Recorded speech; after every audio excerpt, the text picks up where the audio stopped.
What is that supposed to be, old-timer? A sick pigeon? The words cut through the Memorial Day air like a knife. Three young Marines formed a tight circle around the park bench, their dress uniforms crisp and spotless under the May sun. Corporal Evans, barely 20 years old, pointed at the faded tattoo on the old man's forearm. His two friends laughed, sharp and cruel. Roger Morrison, 89 years old, did not flinch. He sat motionless, pale blue eyes gazing toward the distant stage where a high school band tuned their instruments. His weathered hands rested on his knees. The tattoo looked like nothing, just blurred gray-blue lines that time had nearly erased.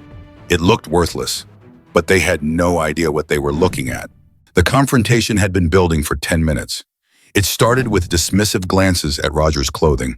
A simple polo shirt, faded khakis, comfortable walking shoes, nothing polished, nothing impressive. To these young Marines surrounded by hundreds of crisp uniforms and shining medals, he looked out of place. When he rolled up his sleeves to feel the warmth of the sun, they saw the tattoo. It was amateur, crude, like something carved by a child. Nothing like the intricate, full-sleeve designs they saw on their fellow Marines. "My little sister draws better than that," one of them sneered, leaning against a nearby oak tree. "You get that in some back alley, old man?" Evans stepped closer, crossing his arms over his chest. The gesture was pure dominance, textbook intimidation. "You know, we see a lot of guys your age walking around in military surplus gear, telling stories that never happened." He leaned down, his voice dropping. "That tattoo doesn't mean anything. Show me some identification. Show me a veteran's card. Prove you earned the right to sit here today." The demand hung in the air, ugly and sharp. It was a direct attack on Roger's honor, delivered in public on the most sacred day on the military calendar. Around them, a crowd began to form. A mother pulled her young son closer. Teenagers lifted their phones, recording. The festive atmosphere of the Memorial Day ceremony curdled into something dark and uncomfortable. Roger Morrison sighed. It was not a sound of defeat. It was the sigh of a man who had survived things these boys could never imagine. Their mockery was nothing. He slowly reached into his back pocket and pulled out a worn leather wallet. The leather was soft, the seams frayed from 60 years of use. The same wallet he had carried through births, funerals, and decades of quiet loneliness after his wife passed. Evans watched his trembling hands and mistook age for fear. He saw silence and thought it was weakness. "Come on, Grandpa," Evans said loud enough for everyone to hear. "Let's see it. Or did you leave it in your other pants? I bet you don't even know what branch you're pretending to be from." "Probably the Space Force," another Marine laughed. "From the Punic Wars." Their laughter rang out against the soft, mournful notes of taps being practiced in the distance. The crowd grew larger, murmurs of disgust spreading, but no one intervened. Three uniformed Marines radiated authority. Roger was isolated, alone, a perfect target. Roger's fingers, gnarled with arthritis but still steady, opened the wallet. He pulled out his driver's license and an old laminated military identification card. The photo showed a young man with a sharp jaw and fearless eyes, a ghost from another lifetime. He handed them to Corporal Evans without a word. Evans snatched the cards. He glanced at the license, noting Roger's name and age. Then he focused on the military identification. The format was old, unfamiliar. "This could be fake," Evans declared, holding it up. "These are easy to forge. What were you, a cook? A supply clerk?" He was fishing, trying to provoke a reaction, but Roger said nothing. His gaze drifted back toward the stage. He had given them what they asked for. The rest was just noise. Across the lawn, a man named Henderson watched with slow-burning fury. A retired master gunnery sergeant with 30 years in the Marine Corps, he recognized the type of harassment unfolding. When he heard Evans say the name Roger Morrison out loud, something clicked. This was not a man you trifled with. Henderson stepped away from the crowd and pulled out his phone. He didn't call the police. He scrolled to a number he hadn't used in years. The direct line to Camp Lejeune. "Sergeant Major, Henderson said when the line connected, his voice low and urgent. "This is Master Gunnery Sergeant Henderson, retired. I'm at the Memorial Day ceremony in Town Square. 3 of your corporals are publicly harassing an elderly veteran. It's a disgrace to the uniform." There was a pause. "Can you give me their names?" The loudmouth is Evans, but that's not the important part. Henderson took a deep breath. "They're questioning his service. The old man's name is Roger Morrison, Morrison. I don't know who he is, but something is very wrong here. You need to get someone down here, someone with rank. Now." The emphasis on that final word carried the weight of a man who had commanded troops in combat. Roger Morrison, the sergeant major, repeated slowly. Understood, Master Guns. We're on it. The line went dead. Henderson put his phone away, his eyes fixed on the scene. He had lit the fuse. Now he could only wait. Back at the bench, Evans was reaching the end of his patience. The old man's silence was infuriating. He handed the identification cards back, not to Roger's hand, but dropping them onto his lap. All right, old man, I've had enough, Evans snarled, stepping so close his shadow fell over Roger. You're clearly disoriented. You're causing a public disturbance. I want you to leave this park immediately. If you don't, I'm calling base security to have you escorted out for a full psychiatric evaluation. It was the ultimate humiliation. Threatening to strip a veteran of his dignity and freedom on Memorial Day. The crowd gasped. A woman shouted, "Leave him alone." But Evans was too far gone. He reached out, his hand moving to grab Roger's arm. He never made it. A sound cut through the air. Sharp, insistent, unmistakable. It was not a town police siren. It was the powerful wail of a military police escort. Inside the base commander's office at Camp Lejeune just minutes earlier, the sergeant major had turned from the phone, his face pale. Colonel Matthews, a decorated officer with ribbons from Iraq and Afghanistan, looked up from his desk. What is it, Sergeant Major? Sir, I just received a call from a retired Master Guns. 3 of our Marines are harassing an elderly veteran at the downtown ceremony. Corporal Evans is the ringleader. The colonel's face hardened. Get the MPs down there immediately. I want them brought back and put on report. Sir, there's more. The sergeant major hesitated. The veteran's name. It's Roger Morrison. The name hung in the air-conditioned silence. Colonel Matthews froze, his pen hovering over a document. He slowly set it down. Say that again. Roger Morrison, sir. The colonel stared at his aide for a long moment, then turned to his computer. His fingers flew across the keyboard, typing the name into a secure military database. He clicked search. The file that appeared was highly classified, marked with warnings that would make most officers immediately log off. The colonel's eyes scanned the first lines. His expression shifted from anger to disbelief, then to something that looked like shock. He stood so quickly his chair scraped loudly against the floor. Get me the commandant of the Marine Corps office. Now. Miles away at a regional headquarters, Admiral Thorne was adjusting the cuffs of his immaculate dress white uniform. He was the guest of honor at the ceremony, scheduled to deliver the keynote address. A 4-star admiral, a man who commanded fleets, a man for whom presidents cleared their schedules. His secure phone buzzed. His aide, a sharp young lieutenant, answered and listened.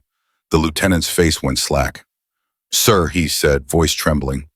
It's Colonel Matthews from Lejeune. It's an urgent flag officer matter. Admiral Thorne took the phone. Thorne, he said. He listened.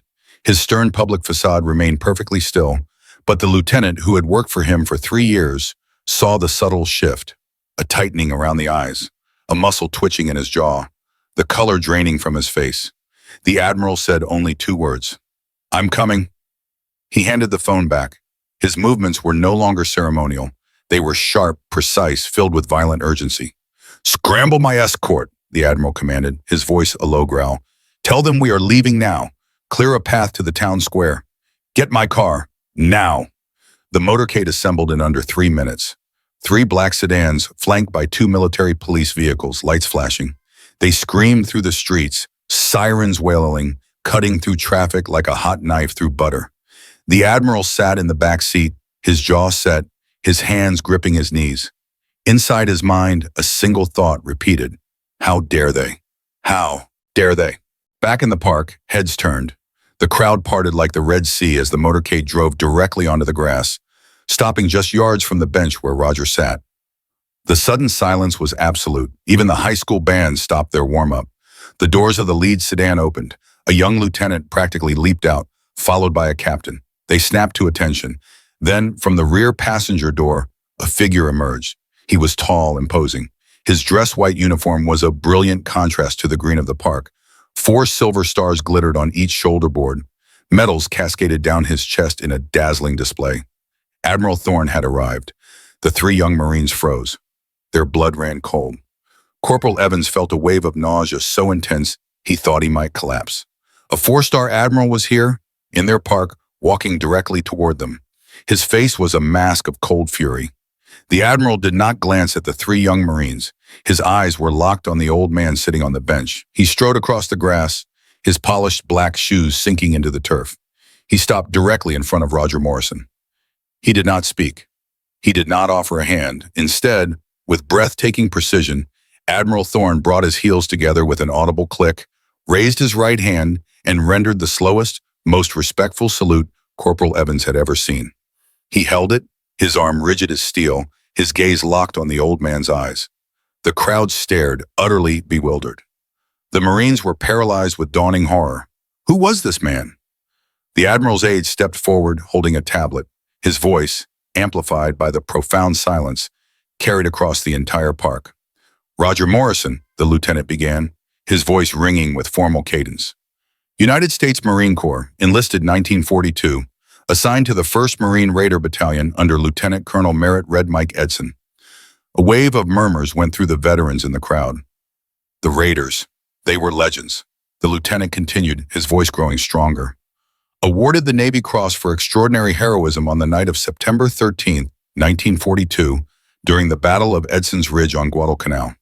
When his platoon's machine gun nest was overrun, Private Morrison single-handedly counterattacked with a bayonet and hand grenades, reclaiming the position and holding it for 6 hours against repeated enemy assaults. He sustained multiple severe injuries. Corporal Evans felt his knees tremble. Edson's Ridge, Bloody Ridge, every Marine knew that story.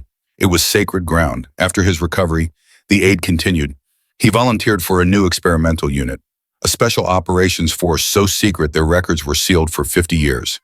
They called themselves the Albatross Raiders. They operated deep behind enemy lines in the Pacific, disrupting supply lines, gathering intelligence, eliminating high-value targets. Of the 50 men who formed that unit, only 2 survived the war. The lieutenant paused. He looked directly at the faded tattoo on Roger's forearm.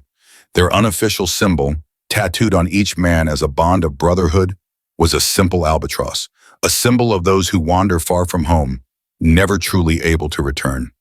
A collective gasp swept through the crowd. Phones were no longer just recording. They were broadcasting living history. Old veterans wept openly. The young Marines looked as if they had been turned to stone. The sick pigeon, the back alley joke, it was a sacred relic, a mark of unimaginable sacrifice, and they had spat on it. The aide concluded, Roger Morrison retired from the Marine Corps in 1965 with the rank of Sergeant Major. His service record remains one of the most decorated in the history of Marine Corps Special Operations. He is a living legend. The lieutenant stepped back. The silence that followed was heavier than any sound. Admiral Thorne finally, slowly lowered his salute. He leaned down, his voice for Roger's ears alone, but filled with profound respect. It is an honor, Sergeant Major. A profound honor. Roger simply nodded. A small, sad smile touched his lips. In that moment, a memory surfaced. Not the heroic battle, not the medals or the glory, but a humid jungle night on Guadalcanal. The metallic smell of blood mixing with diesel fuel and rotting vegetation. His best friend, a boy from Ohio named Danny, lying beside him in a muddy foxhole. They had just survived another wave of enemy attacks. The darkness was thick, suffocating. Danny held a sharpened piece of shrapnel in one hand and a tin of makeshift ink in the other. Gunpowder mixed with brackish water. His hands were shaking, but his voice was steady. If I don't make it, you remember me, Danny whispered. You live for both of us. Roger held out his arm. Danny carved the crude bird into his skin, each scrape burning like fire. When it was done, Roger took the shrapnel from him and began carving the same symbol onto Danny's arm. A promise, a pact. Danny died before sunrise. A single bullet through the chest while Roger slept beside him. The tattoo was not a badge of honor. It was a scar, a memorial, a heavy, lifelong burden. Roger had lived for 79 years carrying the weight of 48 brothers who never came home. The Admiral straightened. He turned, and the full terrifying force of his 4-star fury fell upon Corporal Evans and his 2 friends. His voice was not loud. It was a low, glacial whisper, somehow more terrifying than any shout. You 3, he said, voice dripping with contempt. You wear the uniform of Carlson's Raiders and Chesty Puller. You stand on ground consecrated by the blood of men like this Sergeant Major. And you use it to bully a hero, to mock a symbol you are not worthy to even look at.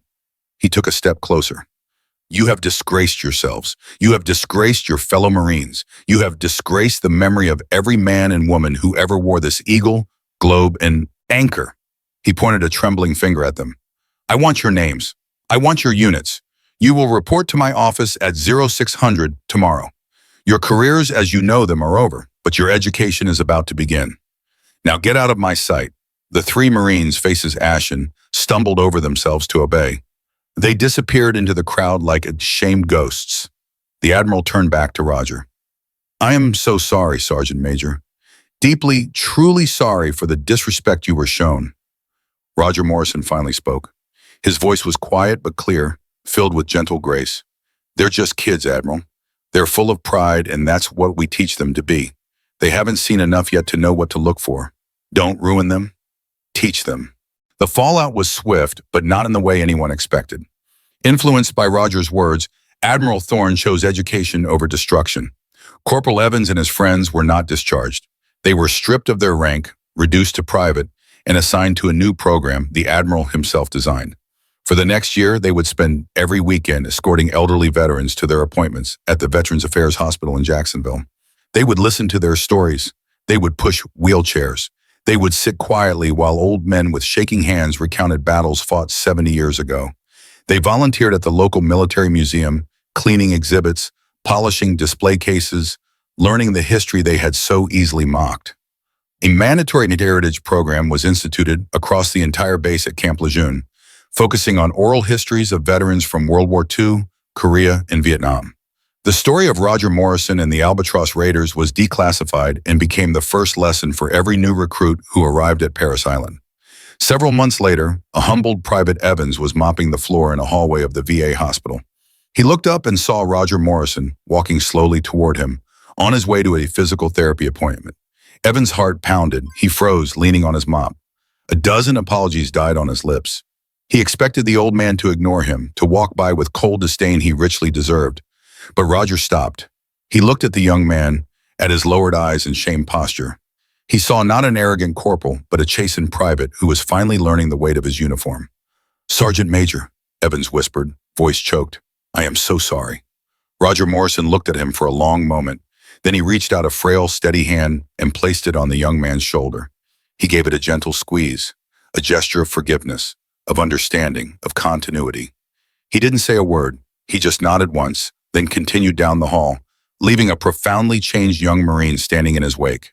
The story of Roger Morrison is a powerful reminder that heroes don't always wear their greatness on their sleeves. Sometimes it's hidden in plain sight, in a faded tattoo, in the quiet dignity of a life lived in service to others.